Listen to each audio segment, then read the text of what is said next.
The Harrison family boardroom hadn't changed in 30 years.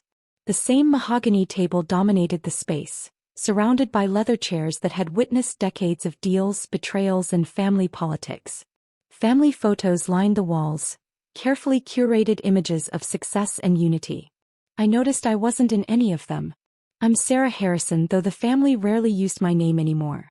To them, I was just the disappointment, the cautionary tale they whispered about at charity galas and country club brunches. Poor Thomas Harrison's youngest daughter, they'd say. The one who walked away from the family business.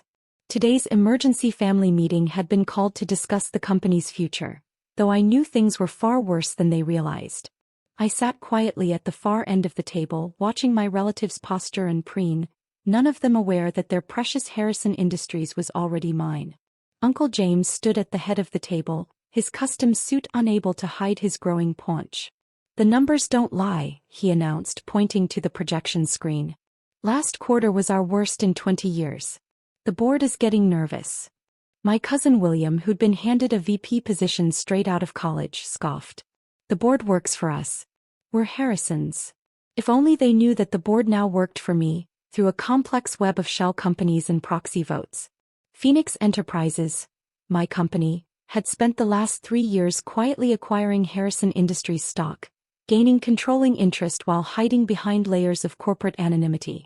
"The tech division is hemorrhaging money," my sister Elizabeth added, not bothering to look up from her phone. She'd been made Chief Innovation Officer last year, despite having no background in technology. "We should probably sell it off." I hid a smile. The tech division was actually the company's most valuable asset. They were just too stubborn to modernize it properly. Under my leadership at Phoenix, we developed the software that would make it worth billions. "What are you smirking at?" Uncle James suddenly turned his attention to me. "Find something amusing about our situation?" The room fell silent. Even Elizabeth looked up from her phone. "I was just thinking about solutions," I said carefully. Uncle James's face reddened. "Solutions? From you?" The girl who walked away from a director position to play startup founder. 5 years ago, I'd refused the role of marketing director, a position created purely to keep me occupied while my cousins ran the actual business. Instead, I'd used my inheritance to start Phoenix Enterprises, focusing on digital transformation and strategic acquisitions. "I have some experience in corporate restructuring," I offered mildly. William laughed. "Experience?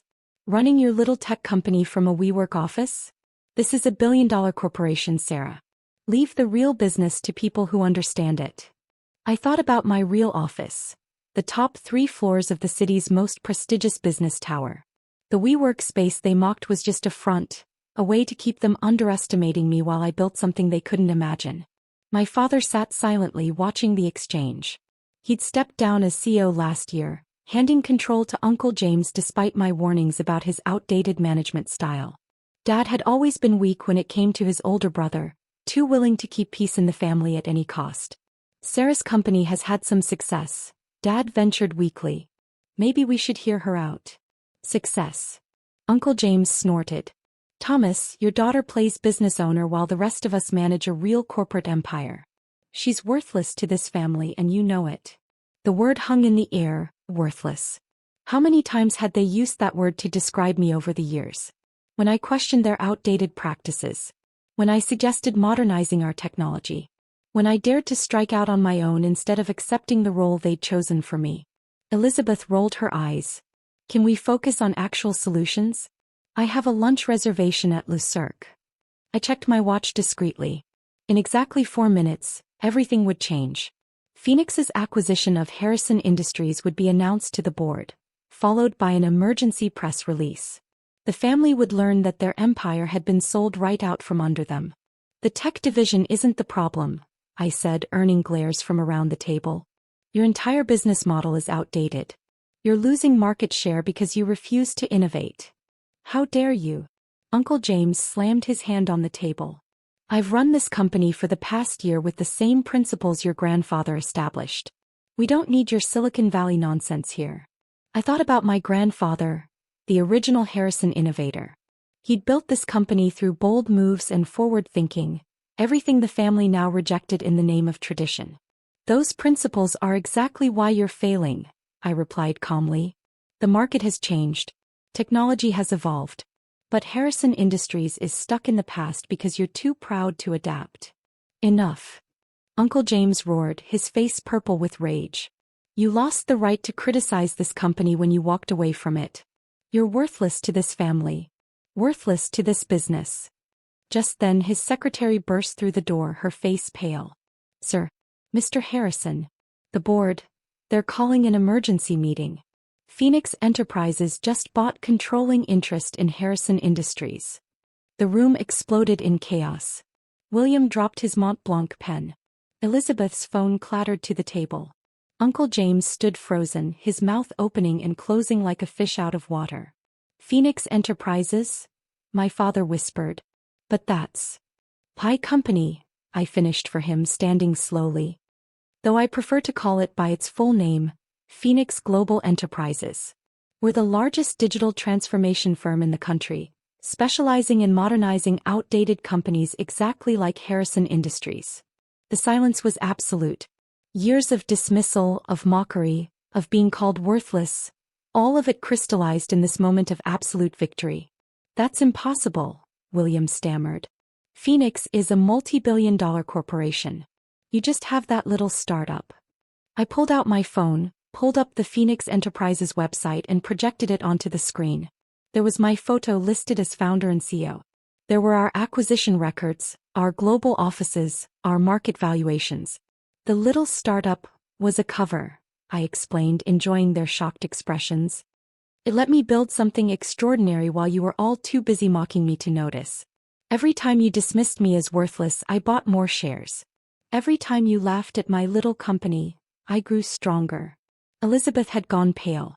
The tech division will be completely restructured, I confirmed. Along with everything else.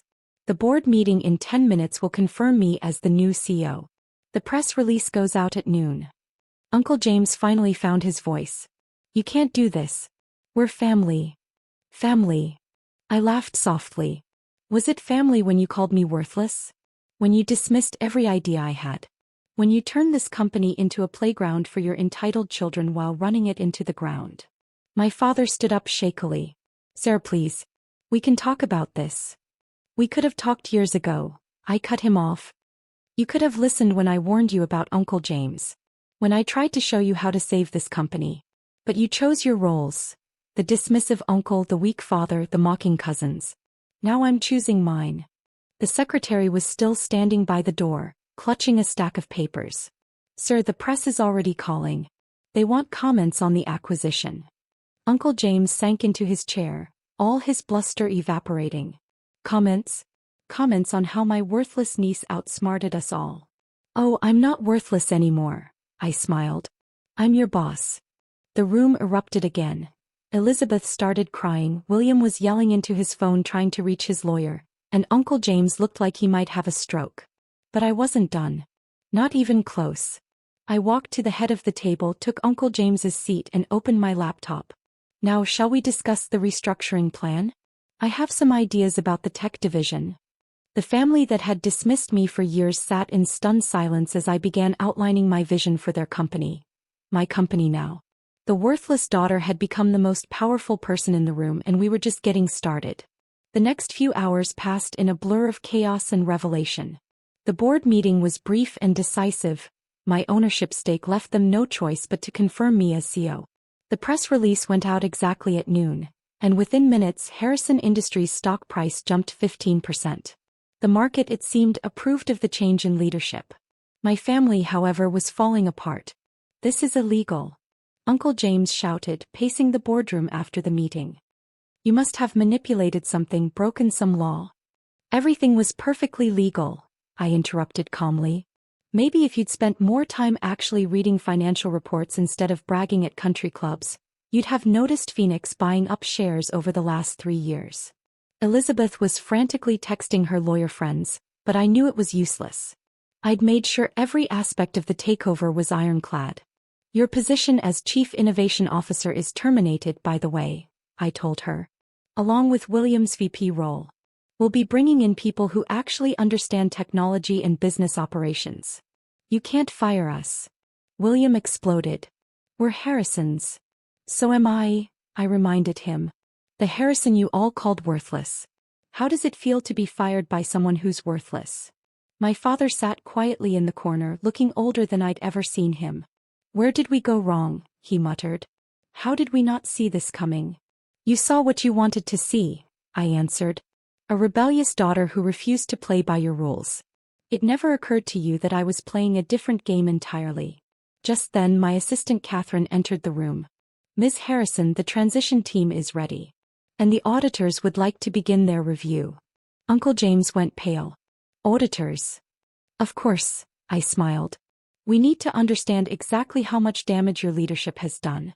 Those country club memberships charged to the company, the personal expenses hidden as business costs, the questionable loans to family members. I'm sure the SE will be very interested. You would destroy your own family? Elizabeth whispered. You never treated me like family, I replied. You treated me like an embarrassment, a failure, someone who needed to be hidden away or controlled. Now you can experience what it feels like to be powerless. My phone buzzed. The first wave of changes was ready to be implemented. Catherine, please escort my relatives to security. They'll need to clear out their offices immediately. This isn't over, Uncle James growled, but his voice shook. The family won't stand for this.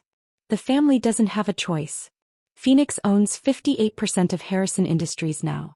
I own your jobs, your futures, and every secret you've tried to hide. As security arrived to escort them out, I turned to my father. You can stay, Dad. As an advisor. If you're willing to actually listen this time. He looked at me for a long moment, seeing me clearly, perhaps for the first time. When did you become so powerful? I always was. You just never noticed. The next week was a whirlwind of changes. The old Harrison Industries logo was replaced with a modern design. The tech division, far from being sold off, became our central focus. I brought in a team of innovators and digital experts, people chosen for talent rather than family connections. The family, predictably, didn't go quietly. Uncle James tried to rally the other shareholders, only to discover that most had already sold to Phoenix.